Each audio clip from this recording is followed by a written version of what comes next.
Egypt, one of the great civilizations of antiquity. It was here that one of the world's first writing systems was developed, and where vast monuments in stone were built. Then 1,000 years after the pyramids, another technological revolution took place. A revolution in warfare. The chariot arrived. Over the next few hundred years, the pharaohs of ancient Egypt pushed back their borders and built a mighty empire. Egypt's New Kingdom empire was the greatest empire that the world had seen. It really was on a massive scale. Was the chariot the Egyptians' secret weapon, giving them a crucial lead in the arms race? Were there innovations built into the Egyptian chariot that gave them an edge? If you gave this to a modern designer, they could not do any better. Now a team of experts will work from 3,000-year-old clues to rebuild a replica of an Egyptian chariot and test it in simulated battle. Imagine 1,000 chariots. It would be like Armageddon coming to you. Recreating the pharaoh's chariot, we'll test the claim that this was the weapon which built an empire. Building Pharaoh's chariot, right now on Nova.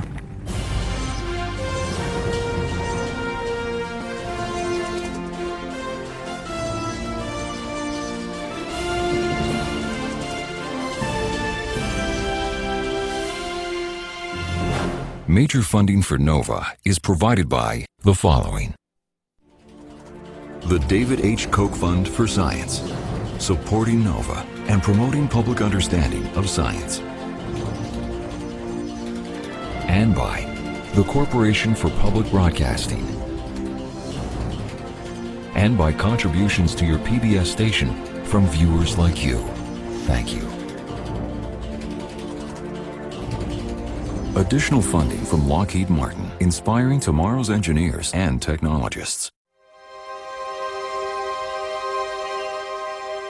In about 1550 BCE, more than 1,000 years after the building of the pyramids, a new age dawned in Egypt. This was a golden age of Egyptian power and wealth, known to historians as the New Kingdom. Over the next 300 years, the Egyptians built the largest empire the world had ever seen. It's a period known for the astonishing treasure of Tutankhamun.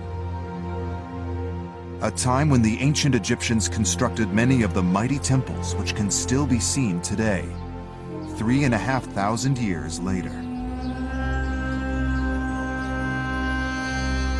But at the dawn of this golden age, Egypt was a country beset by enemies.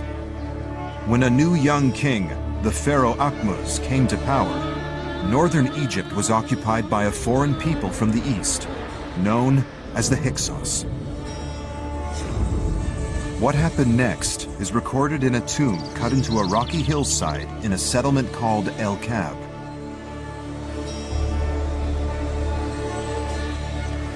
This tomb contains an account written by a soldier who fought in the pharaoh's army. Here, this man is telling the story of his military career and his life. These hieroglyphs tell how the young soldier followed his pharaoh as he drove the Hyksos out of Egypt. The account also highlights a remarkable fact. The Egyptians now had a new and devastating weapon, the chariot. And the exciting thing in this text, he's actually describing how he fought alongside the king's own chariot. And we see the sign of the chariot here. One of the earliest images we have of the chariot in Egyptian writing.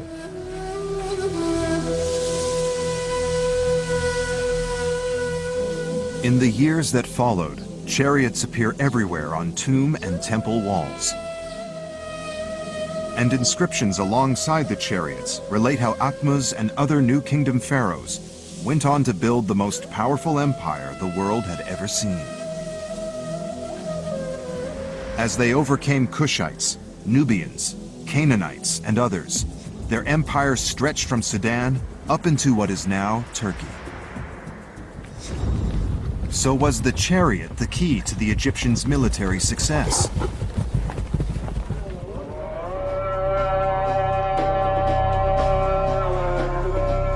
In Old Cairo, a team of experts has come together, hoping to uncover the chariot's secrets. Drawing on the skills of expert craftsmen, they plan to assemble and test what may be the first accurate working Egyptian chariot to have been built in thousands of years.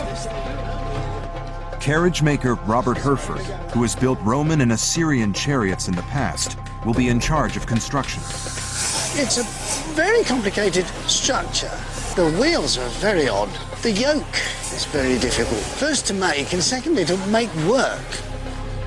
Robert is teamed up with equine expert Kathy Hansen, who thinks the harness for the horses was a vital component of the chariot. I've done a lot of studying, and I think we know how they built their harness, and I think I know how they trained their horses. So now we have an opportunity to put that to the test. For military expert Mike Lodes, this is an opportunity to explore the chariot as a weapons system. We know chariots were used in battle, but we don't exactly know how. So we need to test it, we need to drive it, shoot the bow from it. So that's what's exciting. This is undiscovered territory. The team's first task is to find local craftsmen who can help them build the chariot. It's made of wood, so their priority is a skilled carpenter. Abdu Muhammad is said to be one of the best in Cairo. I've got this model we made. Robert has brought with him a model to demonstrate what he is trying to achieve. This is quarter scale. So you multiply everything by 4, and you've got the real thing. Many of the parts are curved, and Robert will have to find another workshop where the wood can be bent into shape. But this is where most of the chariot will be built and assembled. And they're obviously made that way for a reason. Abdu has never tackled anything like this before. It's a new idea, and he will try to prove that he's a good student. Abdu, I look forward to working with you. The team has only 8 weeks to complete the chariot before Mike returns to test it. Their goal is not just to build a chariot, but to understand what might have given the Egyptians a military advantage. This new war machine was not invented in Egypt. These engravings reveal that chariots could be found hundreds of years earlier in nearby lands. The Egyptians, meanwhile, were fighting on foot, using sleds to pull heavy loads. And then, as now, relied on donkeys for personal transport. Horses appear to have been unknown for much of Egyptian history. Around about 4000 BC, we know that people were probably domesticating horses and creating the first chariots in places as far away as southern Russia. And over time, that moves west into Syria, Lebanon, and up into Turkey. And the Egyptians felt they had to get a hold of it in order to compete on the world stage. When Egypt first obtained the chariot, it was probably quite basic, with a body that could carry 2 people, supported on an axle, with 2 wheels, and a central pole.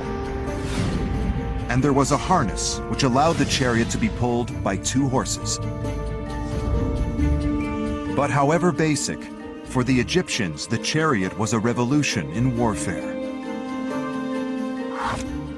And building it required ancient skills which are hard to find today.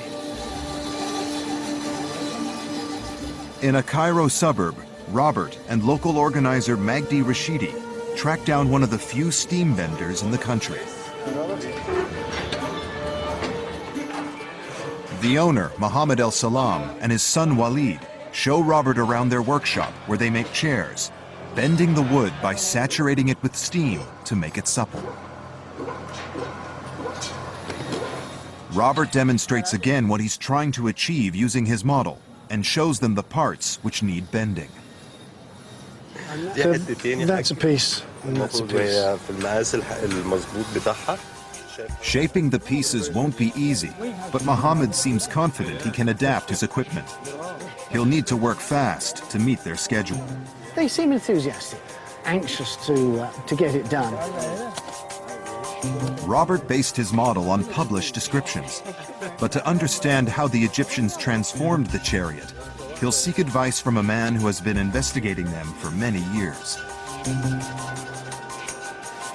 Here, from the University of Wisconsin, engineer Bela Sandor has been studying some of the chariots found among the treasures of Tutankhamun's tomb, now in the Egyptian Museum in Cairo.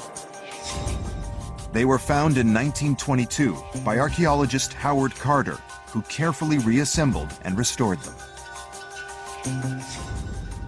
Sandor has been looking closely at their design, trying to work out how the Egyptians improved their new war machine. The first time I saw these chariots, I just walked through like most of the tourists, barely looking at them. 2 years later, I came back. I started realizing that there was more to these than just primitive structure.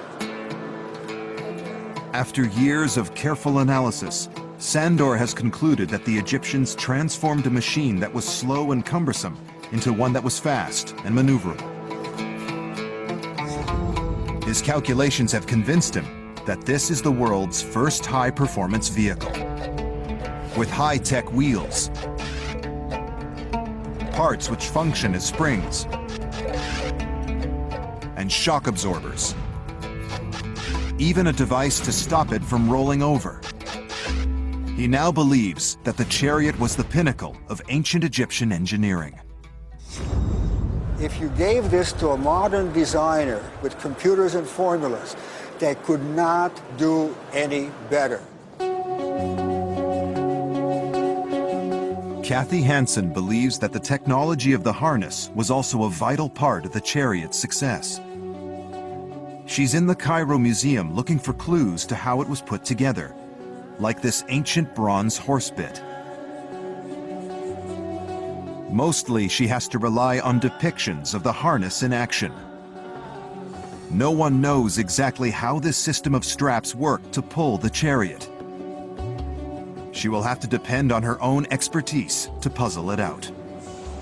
It looks theoretically like the Egyptians did all of the things necessary to create a functional harness. The proof will be in when we actually design the harness, hitch it to horses, and drive it. Robert now wants to select the woods he'll use for the chariot. The ancient chariot builders used a range of imported woods, including ash and elm. But visiting local timber yards, he sees no sign of these. He looks instead at some of the local woods. Although much of Egypt is desert, in the fertile areas of the Nile Delta, there are plenty of trees to be found. Robert thinks that a local wood like mulberry might be good for building the bent parts of the wheel. It's a good substitute for ash. Mulberry is quite springy, which is nice, it's what we want. But for the pole and the body, he settles on an imported wood, beech. It's a reliable, close-grained hardwood, suitable for bending, and similar to elm, used by the ancient builders. Before Robert starts building, he's now arranged to meet up with engineer Bela Sandor, who has identified some remarkable design features. One of them is the joint above the axle, which the main pole fits into. Sandor believes this apparently simple socket was probably one of the ancient Egyptians' most brilliant ideas. We are looking at a fantastic marvel of ancient engineering because it has more than one function. Sandor maintains the joint was deliberately left loose, allowing the pole to move back and forth. This makes the floor frame flex and act as a shock absorber, giving a more comfortable ride. But the design has a second important function. To prevent rollovers of the axle. Sandor thinks the pole was made flat at the end, so it could engage firmly with the socket, like a screwdriver. Now the pole resists any tendency of the axle to rotate and tip on uneven ground, helping to keep the chariot stable. This simple-looking joint is a key detail for the chariot Robert is building. Now, we'll have a look at the whole thing. Robert has now learnt enough to instruct the carpenters on how they can make a start. Abdu's first job is to make the floor frame. Robert takes particular care to explain the importance of the socket. Not in the corner, we want that corner. Yeah, that's good. They can also start to fashion the wheel hubs and shape the axle. The task of building the chariot is now underway. That one's too tall. Honey, I need short ones. Kathy is now looking for horses and has also enlisted some local help. 14 hands, 140 centimeters. She is teamed up with Saeed Maqsood, an expert horseman. Together they travel round some nearby horse farms. She's looking for small horses like the ancient Egyptians used, and they must run well together. She finds a mixed pair, one brown, one black, that she thinks will work well as a team. Trot, trot, trot. Oh, yes. As a precaution, Kathy and Saeed also choose a reserve pair, two very similar gray stallions.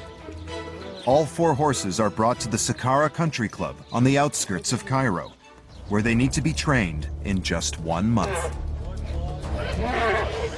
The grays are put into the same corral to get to know each other. Stallions can be aggressive, and two powerful horses could quickly smash the chariot to pieces. The early signs are not promising, but Saeed believes they will settle down. 2-3 days like that, we become used to each other. I think it's okay, become more friendly.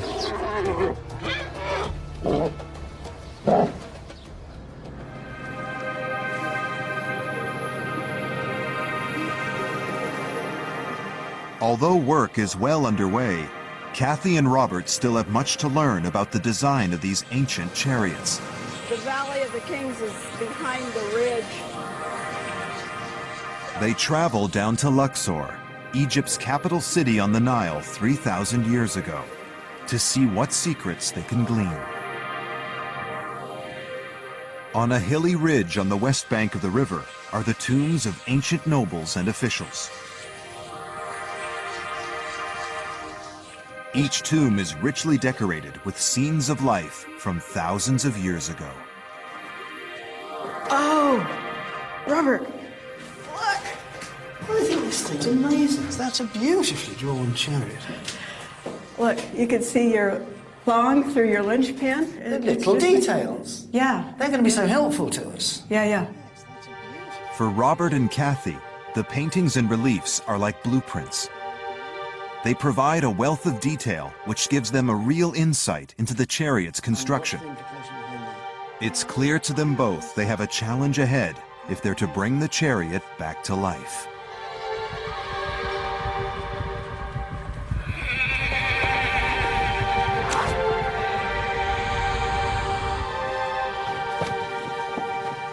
The paintings also show chariot building, with craftsmen shaping the wood to make the frame and other pieces. The area in the middle, where you've got spokes, wheel, and there's the pole up the top there, and the yoke, those are the steam bent parts of this chariot. It's almost a manual of how to do it. Yeah.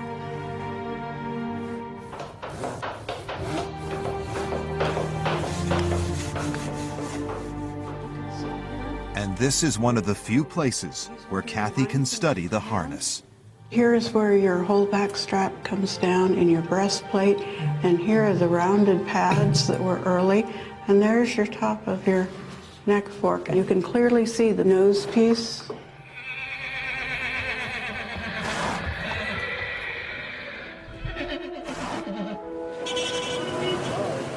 The information gathered from images in the tombs and the Cairo Museum is invaluable. and Kathy is now ready to take her design to one of Cairo's harness makers. She has drawn a plan and made a model of how it should work.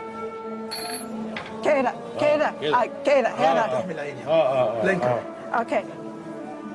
The Egyptian harness is unlike any modern harness. It uses a pair of neck forks, combined with breast straps to create a form of collar, which the horse then pulls from its shoulders. She thinks the horses were attached to the chariot, using their neck forks to a yoke, which was lashed to the chariot pole. The harness also includes a bridle, designed, she believes, to keep the horses' heads down and their weight back, making the chariot more maneuverable. That's the theory, but will it work?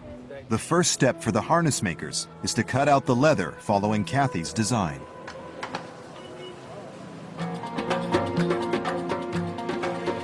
Back in the Luxor tombs, Robert and Kathy are still hunting for clues about the chariot itself. The paintings reveal how the chariot evolved as the Egyptians perfected their new war machine. The first major change is in the position of the axle and the wheels. They start centrally under the floor, but gradually they move, until eventually they are right at the back. This shift reveals great mechanical insight, and Bela Sandor thinks he's worked out its advantage. If the axle is somewhere in the middle of the platform, it creates for a harsh ride because the driver is standing directly on a stiff, bouncing axle. Moving the axle back has a dramatic impact on the suspension system. It shifts the driver's weight forward onto the pole. The wooden pole now flexes up and down and begins to act like a leaf spring on a modern vehicle, which softens the ride. In the tombs, Kathy and Robert spot another key development. At first, all the wheels had just 4 spokes, and all the early Egyptian chariots were the same. But that began to change. Soon they were building chariots with 8 spokes. So why did they abandon the 4-spoke wheel? In this position, all of the weight is borne by this single spoke. But as soon as the wheel rolls, that same weight will deform the unsupported arc length of the rim. And then it comes back up again. So the axle is moving up and down and up and down. The human body cannot tolerate this. The ancient Egyptian solution to this problem was to stiffen the rim by increasing the number of spokes to 8. But this also made the chariot heavier, reducing acceleration. So they tried 6 spokes. And this apparently worked so well, they stopped experimenting. But the most unusual thing about the wheel is the way the spokes were constructed. Each spoke is actually made up from 2 V-shaped pieces of wood. To make the wheel, these V-spokes are glued together and glued around the central hub. The V apex makes it stronger and more durable.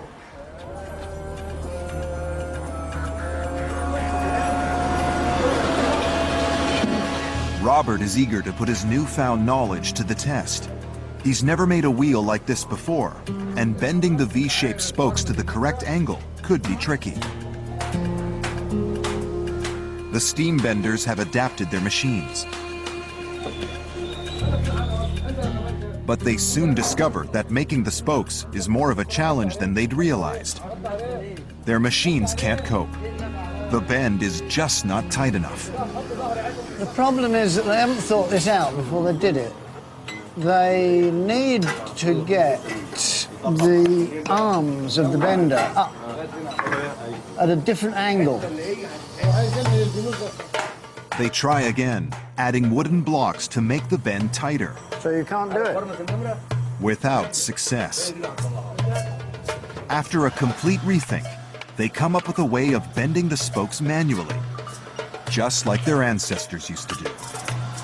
I think that's good. This is just the right shape. At last, we've got there. Well done. After the spokes, they tackle the rims of the wheels. They're getting into the swing of doing it all manually now, although it's not as easy as it looks on the tomb walls. But they've lost a lot of time. Next day, the steam-bent parts for the wheels arrive at the carpenters. Robert can start to assemble the wheel with the carpenter Abdu. They lay out the newly bent spokes. We've got several things to worry about. One of them is that the spokes run in line. After clamping the spokes together, the next step is to shape and fit the hub.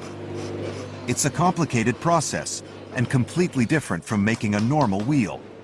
There are no joints between the V-shaped spokes and the hub, just pressure and glue. I don't know how strong these wheels will be at the end. They must have been strong enough. They made them for hundreds and hundreds of years in this way. Back in Luxor at the Temple of Karnak, Robert and Kathy are meeting Egyptologist Stephen Harvey to find out about a special chariot that was built around 1450 BCE for one of Egypt's greatest warrior kings, Thutmose III.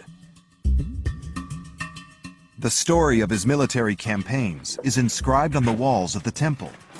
Although some of this may be propaganda, few would dispute that he conquered many surrounding territories.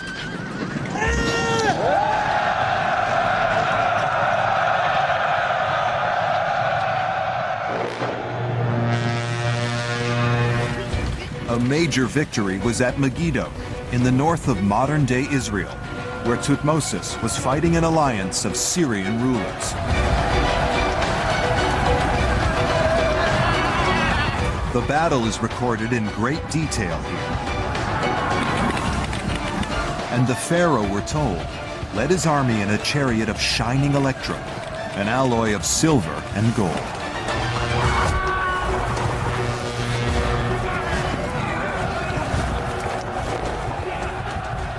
You can see here, we have a representation of the chariot, and it just says there, a chariot worked in electrum.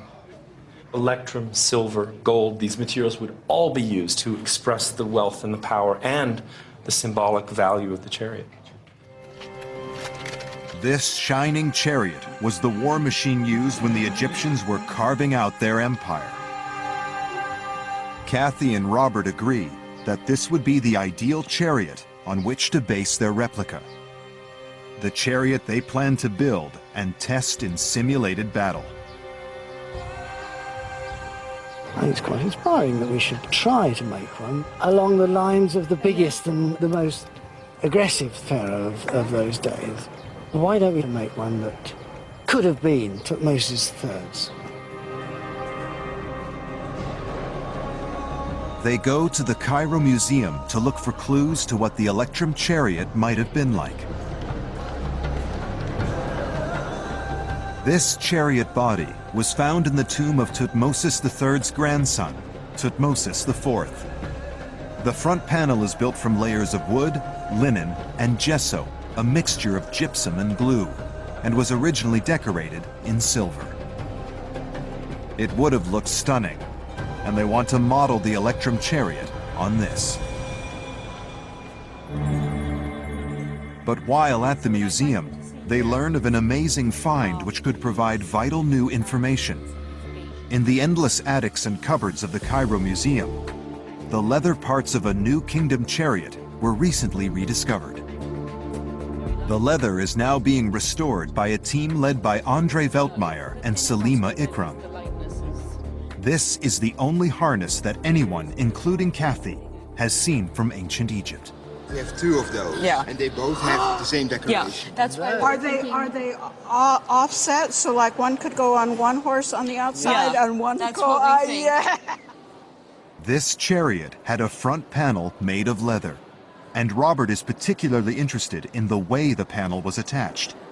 A drawstring threaded through the leather would have kept it in place and allowed them to easily remove it.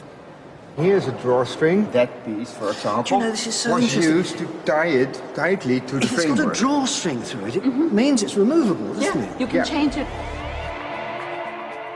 Robert is so intrigued by the removable leather panel that he decides to make 2 chariots instead of 1.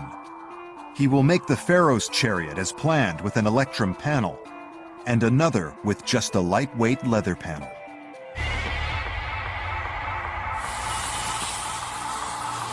In the carpenter's shop, Robert and Abdu have now assembled several wheels. Bela Sandor takes a look. He believes this design is inherently stronger than a wheel with normal spokes. Robert is worried that with nothing but glue connecting the spokes to the hub, the wheel could break apart in tight turns. I hope we've left enough. But it's all untried. Yes. At the Saqqara Country Club, Bela and Robert decide to put the wheels to the test. Their idea is to check their strength by towing a complete axle assembly behind a Jeep. We're doing no more than 30 kilometres per hour, but perhaps not absolutely flat out on the sharpest of the turns. Robert wants to make tight turns of the kind they expect the chariot to do. Not much. If the hubs have a weakness, this should reveal it. 3 barrels of sand strapped to the axle simulate the weight of a driver and an archer.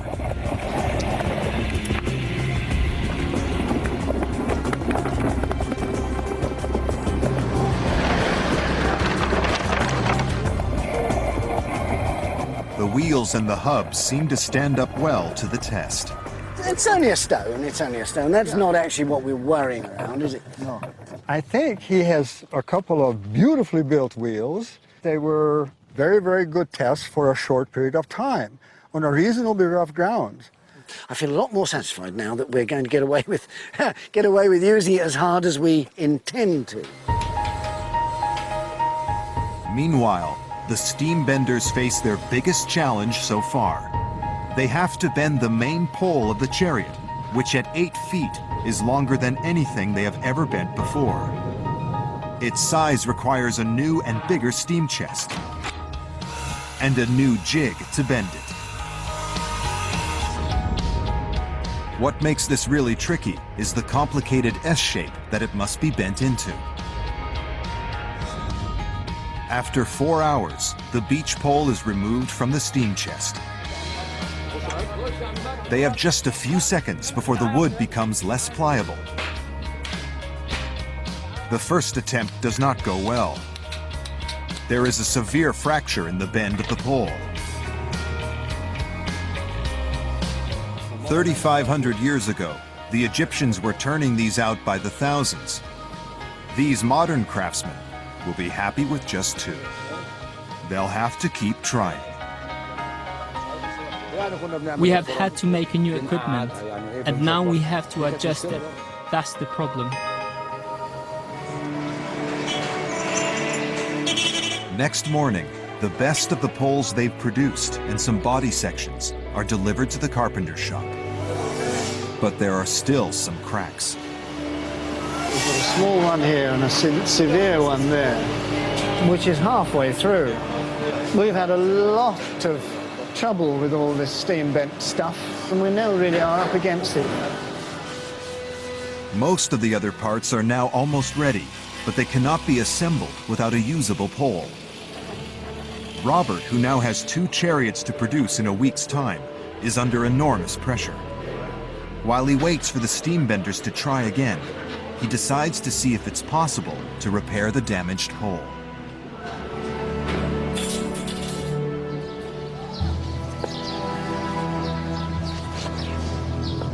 Kathy is also up against it. The harness that she has designed has been finished, but the first fitting reveals some problems. I'd asked him for 10 centimeters here, and he gave me 11. I'm worried about this point of the shoulder. If we drop them this low, it's going to hit the point of the shoulder here. The harness is too big.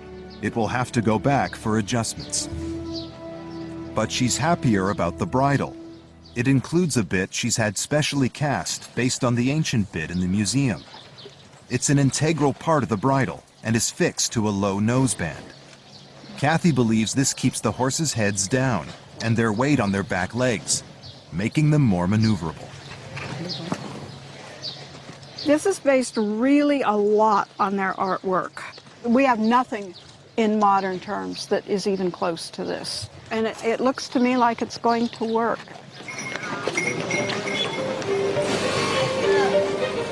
By now, Robert has successfully repaired the damaged pole, and it can be planed and shaped. The finished pole fits perfectly in the box joint. If the theory is right, this should improve the ride of the chariot. All the parts for the first leather chariot are finally ready and can be lashed together with rawhide, uncured cowskin. This, in fact, is your Bronze Age substitute for nuts and bolts, so it wants to be tight. Robert also weaves rawhide strips to make the floor. Then there is a crucial drying period where the rawhide shrinks, tightening the whole structure. There is no time to lose. He has just 2 days before testing is scheduled to begin.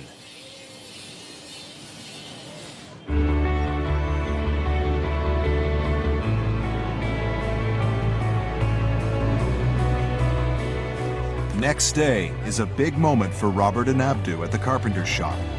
The first chariot is finally ready. Well, Just 24 hours before they are due to start testing the chariot as a weapons platform, it is taken by truck to the Saqqara Country Club. For the first time, horses and chariot will be brought together. But almost immediately there's a problem. Kathy is unhappy with the lashing of the yoke, which she feels is too rigid. That's not gonna work. I can't do that to the horses. I just can't do that to the horses. there are degrees of freedom in that. I yanked on that. There is no rotation front to back. What I've got to have for the horses is this. We already talked about this. Because if one of them goes forward, he's going to hit his shoulders. But so you've got a certain degree. I know, and I can tell you for a certainty, that if we let that lashing be loose at any point in this, the pin will break and the lashing will work looser and looser and looser. If it's not loose, you get rebellion in horses. So how did they solve it?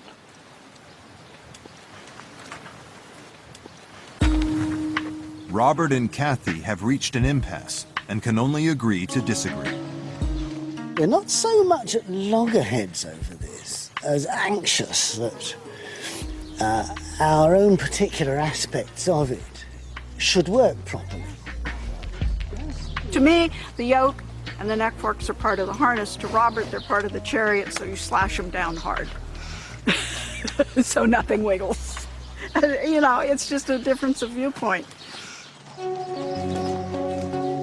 Before testing begins, Robert fixes the new leather panel to the chariot. He's based it on the one he saw in the museum, and he's worked out how to attach it with drawstrings. Then it's time to see how the harness and chariot work. Kathy agrees to try it Robert's way, with the yoke firmly lashed to the pole. Nobody's ever really done this before. Be interesting to see if it actually works. Kathy, I was expecting more padding underneath these forks. I was Will that expecting come? more padding underneath these forks as well. Yeah. It will come, inshallah. Right. Despite Robert's concerns about the padding under the neck forks, they go ahead. They use the smaller and less powerful gray horses. It soon becomes clear that the neck forks are sliding back. I don't like where that neck fork is now. The horses seem uncomfortable, and one kicks out at the chariot. Robert believes it's because the harness is not tight enough to hold the neck forks in position. Kathy thinks that's not the function of the harness. The harness doesn't hold anything. Well, what's it for? The harness is to provide draft. So when they're in draft, hopefully it will hold them there. But at the walk, it's very little draft. But I mean, it's because the neck forks aren't fixed in the harness. The second pair of horses is harnessed, and they too become unsettled. Robert is becoming fearful for his chariot. If we pull the chariot to pieces because we've only half finished the harness, it's wasted an awful lot of time. So I'm a bit troubled at the moment.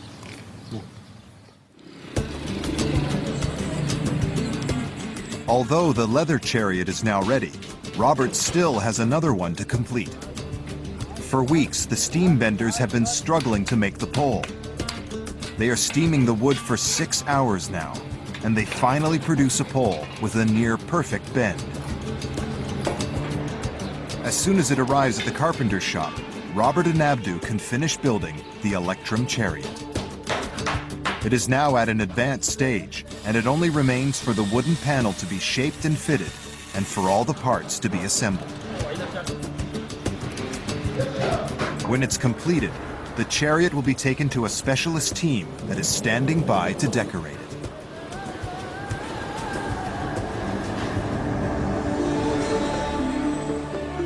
Next day, the time has come for the planned tests with weapons expert Mike Loads.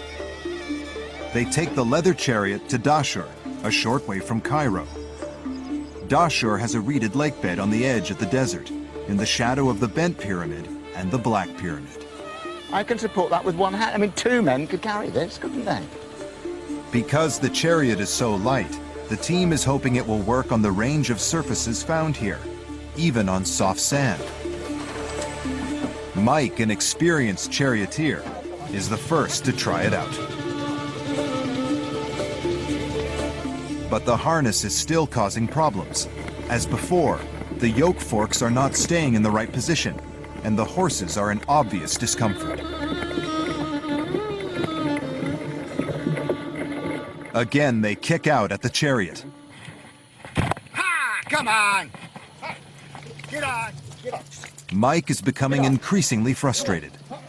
And you see, this is the problem that we get. You see, as soon as one horse jibs a bit, and it digs in, and then that yoke comes off, you need 3 or 4 people to come in to lift the yoke up and put them back in. You cannot have that on the battlefield. This is not a military setup. We're already putting in extra bits of strapping, and it's now looking like a lash-up. Kathy agrees to tighten the neck forks to the harness, as Robert had urged. Good, lads. Good, lads. Almost immediately, there's an improvement. They're going much better. Tightening the neck fork seems to be working, and Mike is getting a much better response from the horses. Only by building a chariot and testing it could they have found this out. So we're on a learning curve. It's going fairly well, and we just move on. There must be mountainous terrain where a chariot would be of limited use. But the team now try it successfully on compacted rocky sand, on soft sand, uneven hilly ground. They even take it into the lake itself. I think it's coming better and better for sure. The team is even able to put the chariot through a maneuverability test to assess how well it can perform the tight turns that they think are critical to its success as a war machine. It's clear the ancient Egyptians succeeded in designing a fast, agile machine. Although the harness still needs some adjustment, the experiment is yielding real, concrete results. I'm very impressed. I'm very impressed. It's a bit of ancient history coming to life.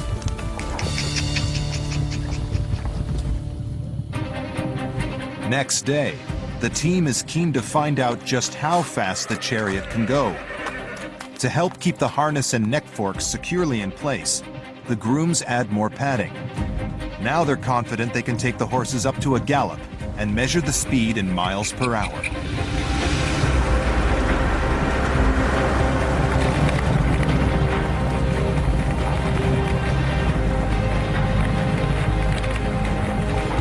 '21, '22, '23, and '24 actually. It's 24 now. Horses gallop full out with a jockey about 26 So they did really well. And then the key test. How stable is it as a platform for archers?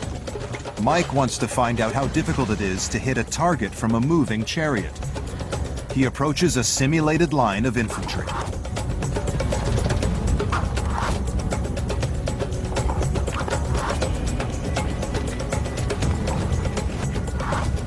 The first thing we're trying to find out is how easy is it?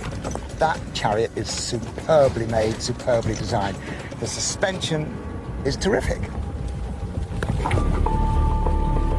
Just as everything seems to be going so well, a problem.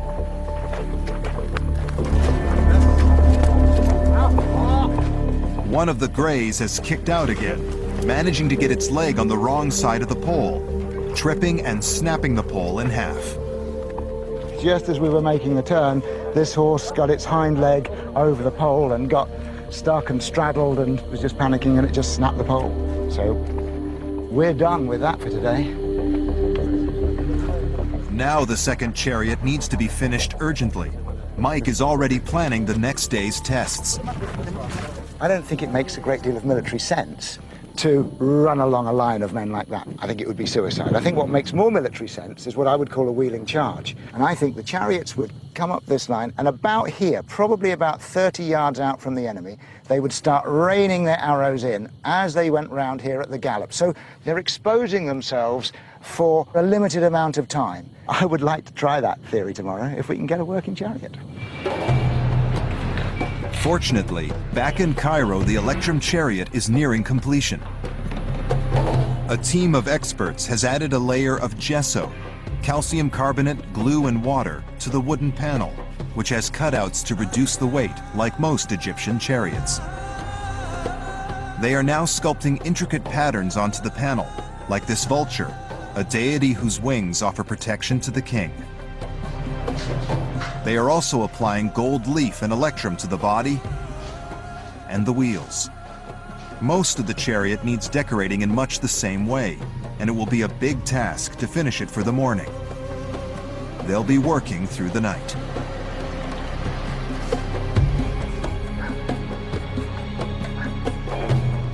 Early the next day, the chariot is delivered to the test site.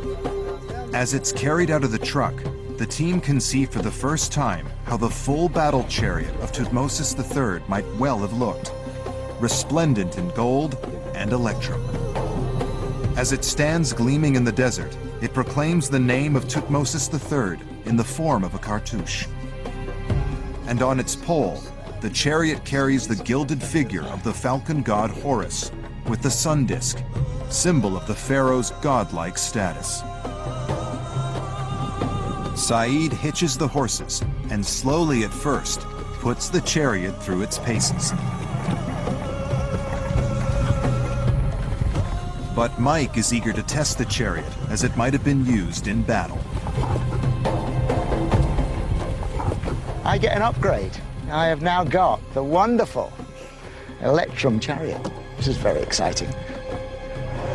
Mike's testing the idea that the Egyptians developed new tactics to take advantage of their improved chariot, riding hard at the enemy and turning swiftly away while firing their arrows.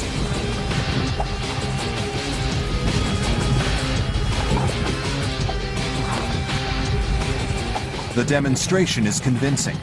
The speed and agility of the chariot allow it to perform the tight turns that would have given the Egyptians a crucial military advantage. You've got a grin from ear to ear. Well, that was super fun. It's working as it should. We're making thundering charges, bearing down on the enemy, tight turns and away. That was the Egyptian battle chariot in anger. I found the use of the cutout to anchor my knee in really made sense of the shape of these cutouts. The platform was an organic balance center. It became part of my body, working with my knees and hips. It just felt like an extension of the body. This war machine that the team has managed to build is the weapon which spearheaded Egyptian advances for centuries, from the time of Tutmosis III. 200 years later, chariots like these were still in use. they took part in what might be the biggest chariot battle in history, when Ramses II battled against the Hittites at Kadesh in western Syria. The Hittites were the new rising power based around modern Turkey, and the story of the battle is recorded on the walls of Luxor Temple, recounting that thousands of chariots were involved. But by now, the Hittites had developed an advanced three-man chariot of their own. Both sides claimed victory, and many military experts have concluded it probably ended in a draw. Perhaps in the chariot arms race, the Hittites had caught up, and their chariots were now a match for the Egyptians, bringing Egypt's military dominance to an end. But seeing the chariot in use has left the team in no doubt of its role in the Egyptians' earlier success. The sight of it, the speed, the dust, the thunderous noise, it would be like the gods attacking them. We did find out things. As well as being an immensely practical hit-and-run weapon, it was also a very powerful psychological weapon. The splendor, the noise, the dust clouds. Terrifying. The chariot represents a huge turning point in military history, and the Egyptian chariot is really key among these ancient technologies. Over the last 3 months, the team has succeeded in their aim of revealing secrets of the Egyptian chariot, how it was built, and how it was used in war. They've established a wealth of new information. This is like an alpha test. We just have to see what works and what doesn't work and try to rediscover how the ancient Egyptians used those systems and equipment. We knew at the beginning this was very, very, very complicated, and I think what we've got is more or less the right thing. Tests like this are hugely valuable. It's only through replicating them and testing them under various conditions that we can really understand what exactly it was that the ancient people achieved and how they did it.